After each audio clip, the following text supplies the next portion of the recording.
নমস্কার, আজকে আমি থানকুনি পাতার বড়া বানাবো। এই থানকুনি পাতা নিয়েছি, ধুয়ে রেখেছি, ছোটো ছোটো করে কেটে নিয়েছি। এটা পিষিয়ে নেবো। এর থানকুনির ভিতর দেবো 2-3 কোয়া রসুন, আদা, জিরা আর লঙ্কা। এবার এটা মিক্সিতে পিষে নেব, অল্প অল্প করে পিষবো। সবগুলো দিয়ে দেবো।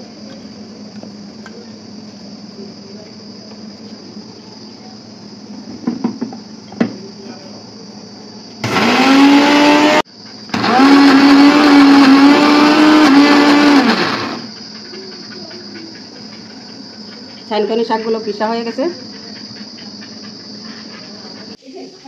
থানকুনি শাক বড়া বানানোর জন্য লঙ্কা আর রসুন আদা দিয়ে পিষে রেখেছি, আর চালের গুঁড়ো নিয়েছি, আর নিয়েছি লবণ। লবণটা দিয়ে দেবো। তো থানকুনি শাকটা চালের গুঁড়োর সঙ্গে মাখিয়ে নেব।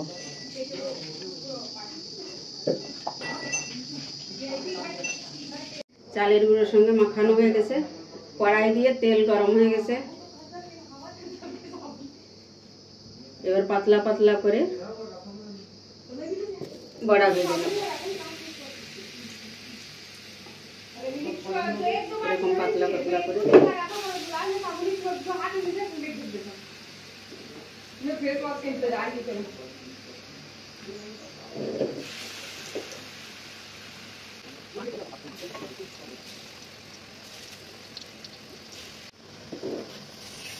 বানানো হয়ে গেল।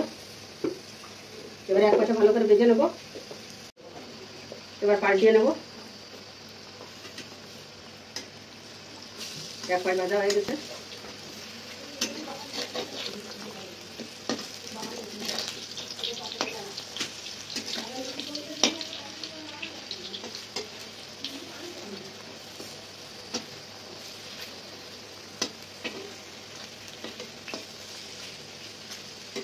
এ পাশে ভালো করে ভেজে নেব। থানকুনি শাকের বড়াটা হয়ে গেছে, এবার তুলে নেব।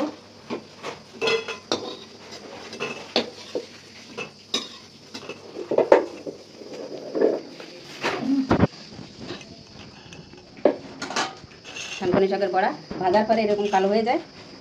আমার বাড়ির ভিডিওটা যদি ভালো লেগে থাকে লাইক করবেন, শেয়ার করবেন, সাবস্ক্রাইব করবেন। নমস্কার।